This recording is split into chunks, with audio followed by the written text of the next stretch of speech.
Well, kali ini gue akan membahas alur cerita film 13. So check it out.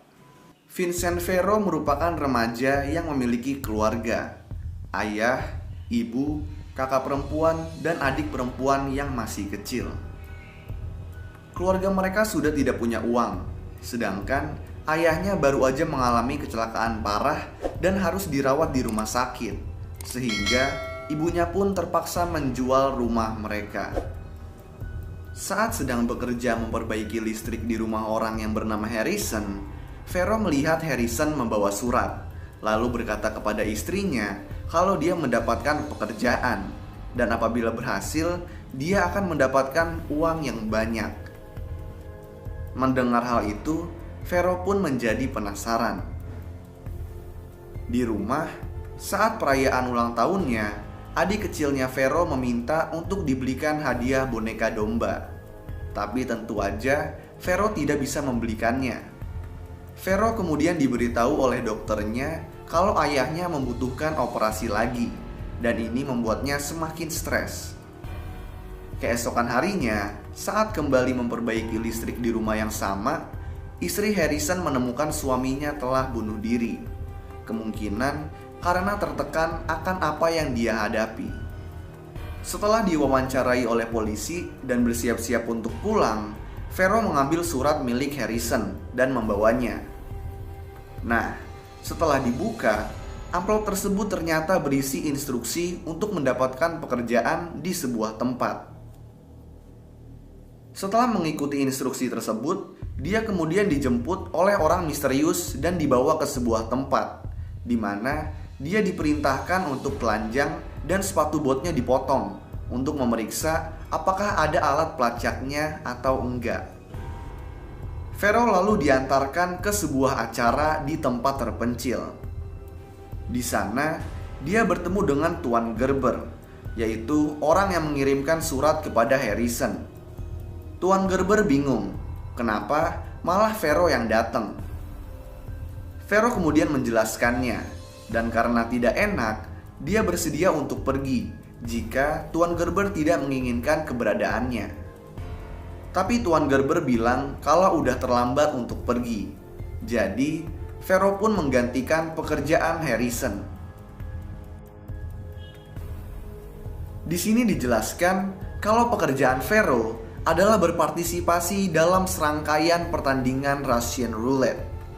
Kalau ada yang belum tahu, Russian Roulette itu dimainkan dengan cara mengisikan peluru di sebuah pistol revolver, tapi tidak sampai penuh.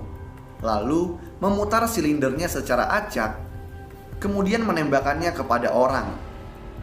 Beruntung atau tidaknya orang yang ditembak tergantung dari putaran silinder. Pertandingan akan segera dimulai, dan Vero yang tidak tahu apa-apa sangat ketakutan. Nah, setiap peserta diberikan nomor, dan Vero mendapatkan nomor 13. Dalam pertandingan ini, di setiap babak, peserta harus memutar silinder pistol mereka secara acak, dan kemudian menembakkan pistolnya ke orang yang ada di depan mereka ketika bola lampu khusus dinyalakan. Pertandingan ini diselenggarakan untuk menyenangkan para penonton kaya yang juga bertaruh tentang siapa peserta terakhir yang bertahan. Masing-masing petarung ini jugalah yang membawa peserta pilihannya ke ajang permainan ini. Dalam kasus ini, peserta milik Tuan Gerber adalah Vero. Setelah mengetahui tata cara pertandingannya, Vero mencoba mundur, tapi nggak diperbolehkan. Babak pertama pun dimulai. Peserta berkumpul di atas panggung dan melingkar. Kemudian mereka mengisi peluru, menutup silinder, mengangkat pistol ke atas, memutar silindernya, lalu menodongkan senjatanya ke kepala orang di depannya.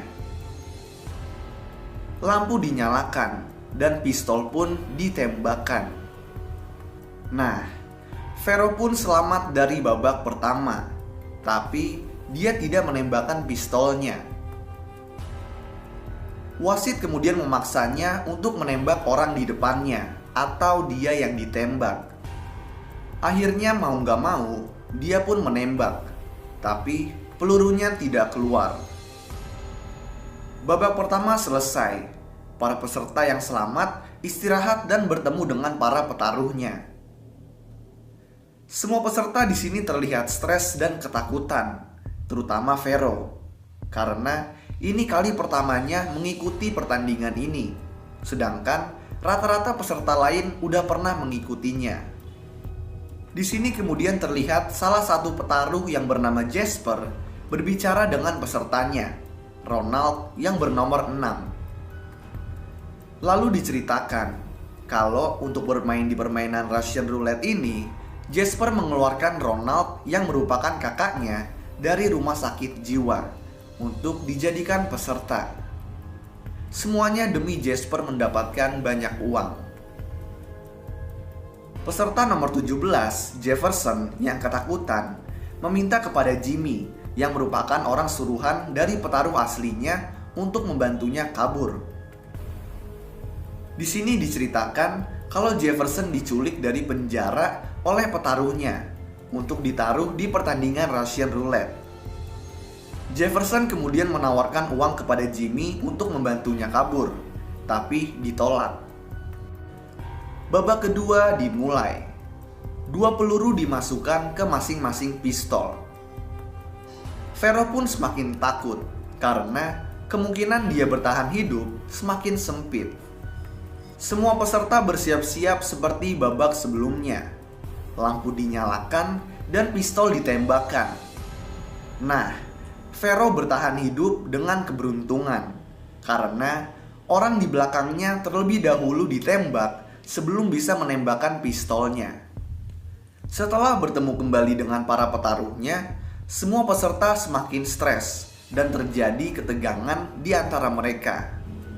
Jefferson kembali meminta kepada Jimmy untuk dibebaskan, tetapi lagi-lagi ditolak.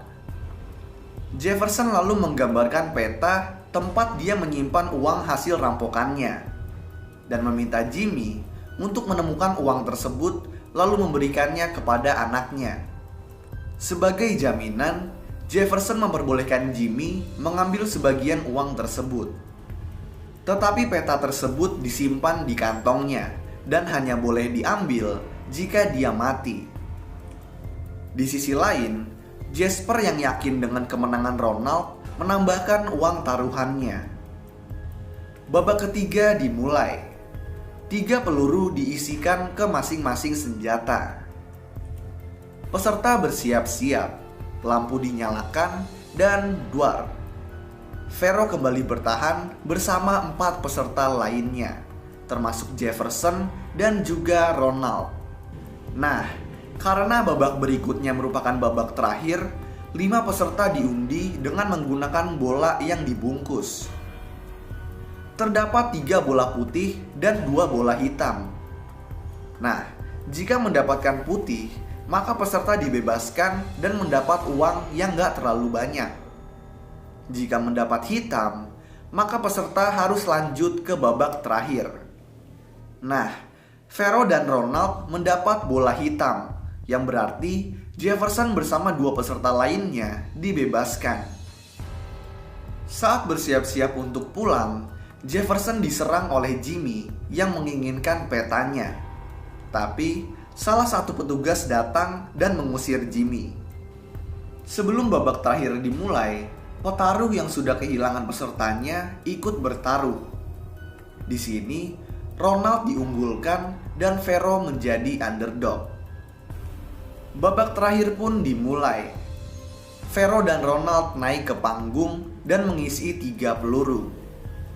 Lampu pun dinyalakan dan keduanya selamat. Tapi permainan belum selesai karena wasit memberikan 1 ronde lagi, di mana peserta diberikan 4 peluru. Para petaruh pun menjadi tegang, apalagi pesertanya. Vero dan Ronald kembali menodongkan senjatanya. Lampu dinyalakan dan duar. Ronald mati.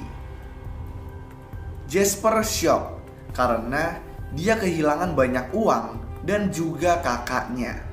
Jadi dia pun langsung pergi. Sementara itu, Vero mendapatkan uang sebesar $1.850.000 untuk dirinya sendiri karena dia telah menang. Petugas yang memberikannya uang lalu memberitahu kalau Vero sangat beruntung karena Ronald memenangkan 3 pertandingan berturut-turut sebelumnya. Vero mengumpulkan uangnya dan menyelinap pergi dari gedung, lalu pergi ke stasiun kereta. Nah, dia kemudian dicegat oleh polisi yang udah lama menyelidiki tentang pertandingan Russian Roulette yang ilegal ini. Untungnya, sebelum dicegat, Vero lebih dulu menyembunyikan uangnya di tempat sampah. Saat diinterogasi, Vero berhasil membohongi polisi yang menanyakan tentang pertandingan mematikan yang dia ikuti. Dia kemudian mengambil kembali uangnya dan mengirimnya ke keluarganya lewat jasa pengiriman paket.